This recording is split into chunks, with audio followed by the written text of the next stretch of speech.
Narcissism, a term derived from Greek mythology, has become a popular buzzword in today's psychological landscape. It refers to a personality trait characterized by an excessive sense of self-importance, an insatiable need for admiration, and a lack of empathy towards others. While many people display narcissistic tendencies to some extent, those with narcissistic personality disorder, NPD, take these traits to extreme levels, often causing distressing challenges in their relationships and interactions. That's why they often engage in manipulative behaviors and exploit those around them to fulfill their own desires. They don't know how to establish a genuine, reciprocal connection with others. If you've ever felt like the narcissist in your life hates you, don't take it personally. There are at least 6 people that the narcissist hates simply for existing in their world. So let's go ahead and take a closer look, because this may explain a thing or two about how you were treated and also why it is not your fault. Number 1, someone who is authentically themselves. So the first person a narcissist hates is someone who is authentically themselves. You may notice in those moments when you were the truest of you, that's when the narcissist's words will cut you down at your knees. And from someone who's been there, I can tell you, it makes you feel like there's something wrong with being you. So maybe they'll make fun of you in these moments, or maybe they'll have a harsh criticism of you. But you'll notice that it's consistent. Whenever you show up as you, they show up to cut you down. And this may come through when you're expressing yourself creatively or just being downright silly. And I have to be honest, there's really nothing worse than hanging around someone who will act this way. People like this are what Brené Brown calls candle blowers outers because they just can't wait to extinguish your flame. And if you stick around long enough and give them enough power, they absolutely will succeed. So why do narcissists hate authenticity so much? It's because narcissists build up a false sense of self to protect their fragile ego. Essentially, they've abandoned parts of themselves in an effort to feel safe and exist in this world. And when they see you feeling free to be yourself, it can be like a subtle reminder of those abandoned parts. And that may trigger some bad feelings. Of course, you have no control over the parts of themselves that they see and the parts they abandon, and you don't deserve to be a punching bag for any of it. But they will absolutely be jealous that you get to express yourself and they cannot. So when you see the narcissist cutting you or someone else down, essentially it's like they're saying, what gives you the right to be yourself? Number 2, narcissists hate sick people. For the most part, there is an exception that we'll get to in a little bit, but generally speaking, narcissists hate sick people. And if you've been sick around a narcissist, you know exactly what I mean. I have a whole video about how the narcissist treats you when you're sick. So, what's it like to be around a narcissist when you are sick? I know some of you know this all too well, and if that sounds like you, I invite you to stop reading now and tell us exactly what it's like to be around a narcissist when you're sick. From my experience, I can tell you it's not fun. Of course, being sick is never fun, but if you have to rely on a narcissist for basic care, you might be in big trouble. So what might they do? There are a lot of things they might do. They might question your illness and tell you that you're lying or exaggerating your symptoms. They might outright ignore you or tell you don't deserve their help. Or they might one-up you and tell you that they're sicker than you, which of course is always possible. But if it happens every single tisso, why then do narcissists hate sick people so much? It seems pretty cold, even for a narcissistic personality. But if you look at it this way, when you're sick, you can't serve the narcissist. And to them, serving them is your purpose. So you can't live up to your end of the bargain. You see, narcissists look at everything transactionally. And when you can't provide whatever service they need in the moment, you're useless to them.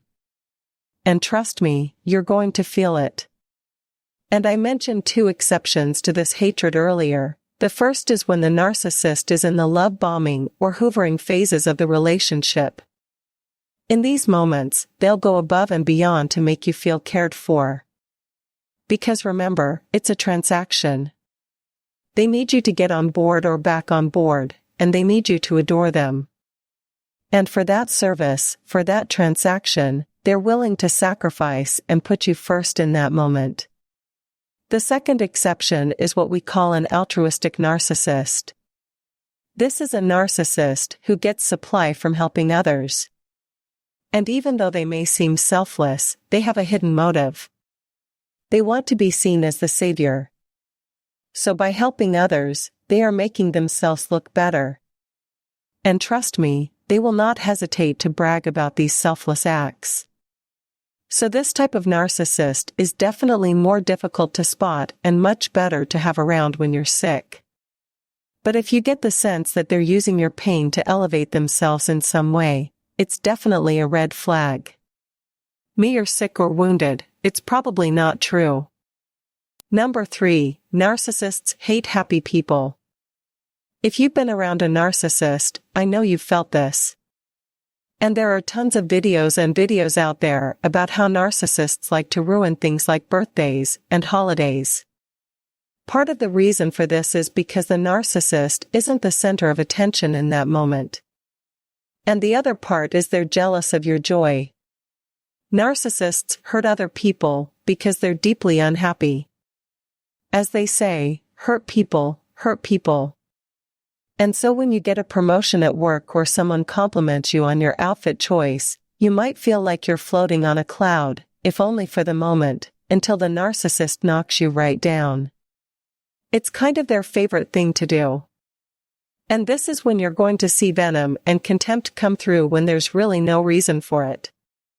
And it's confusing, isn't it? Shouldn't someone who loves you be happy when you're happy? That's just not the case with a narcissist. And it's exactly why your happiness is the best revenge. Because when you're away from them, they can't do anything to stop it. Number 4, the successful person.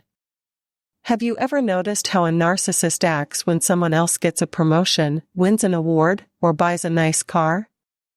Really anything that shows someone's accomplishing things and feeling good about it. So in these moments around narcissists, usually you can expect that same old contempt and venom coming through, even if they don't outright show it. It's written all over their face. If they do show it, you might encounter eye rolls, rude comments, or just an overall raincloud vibe. So the translation for all these behaviors and for the outright contempt is the narcissist is silently saying, "What about me? I'm the one who matters here." Anyone else's success is straight up threatening to a narcissist. Which is exactly why after you move forward from them, going on to bigger and better things is the sweetest revenge.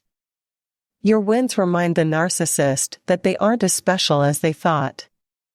Because even if a narcissist does accomplish things, they like to think that they're the only ones who deserve praise. So this is another case where you will find the greatest success after you leave the narcissist in the rearview mirror. And it's also the best revenge. Number 5, the truth teller. So another person that a narcissist can't stand, and I mean truly despises, is the truth teller. And if you're the truth teller of your family or group, you know exactly what I mean. Truth tellers will call out bad behavior, regardless of who it's done to. So these are the last people you'll see as flying monkeys for the narcissist. They aren't the ones who will be doing the narcissist's dirty work. I can pretty well guarantee that. Quite the contrary, they're the ones trying to clean it up with a healthy dose of truth. And it's pretty obvious why a narcissist would despise this person. Truth tellers make it difficult for narcissists to manipulate, abuse, and exploit others. So what does a narcissist do around a truth teller? They might avoid or alienate them. But this can sometimes be difficult to do, especially in family dynamics. So if they can't avoid or alienate, they'll do everything they can to discredit this person. Maybe they'll make fun of them, insult their intelligence, and maybe even claim that their motives are impure. This is exactly how the truth tellers so often become scapegoats in the black sheep, unfortunately. If you can relate to this and you feel like you're the truth teller, keep being you. But I would also strongly caution to let go of any expectations that people are going to change. People will only ever change when they're ready, and that's usually when the pain of staying in the same place is greater than the fear of change itself. So keep standing up for yourself, and also try to learn to love people for who they are and where they are, or to let them go, whichever seems like the healthier option for you. But expecting them to be something they're not probably isn't the healthiest option. Number 6, narcissists hate highly empathetic people. And if you ask a narcissist, they'll tell you that they hate empathetic people because they're weak. And they truly believe this. They believe that empathy is something to be exploited. But the two things, empathy and weakness, aren't the same. Here's where the narcissist might get a little bit confused. Someone who's highly empathetic and lacks good boundaries is going to have a lot of vulnerabilities that the narcissist will see as a weakness to exploit. So if you are highly empathetic, take this as your sign to check your boundaries, especially if you've been hurt by a narcissist. And I want to be clear, I'm not saying that the only way a narcissist can hurt you is if your boundaries are weak. And if a narcissist did hurt you, it's certainly not your fault. But I am saying it's much easier for them to hurt you when your boundaries are weak. So try to take an honest look at where you are right now and see if you need to secure those boundaries. Now let's take this a little deeper than surface level and talk about why the narcissist really hates empathetic people. And the reason is similar to why they hate happy people. You have something the narcissist will never have, not to any meaningful degree. Narcissists lack empathy. And when I say empathy, I mean emotional or affective empathy. This is the type of empathy they see as a weakness, because it's the type of empathy that allows you to feel deep, meaningful connections.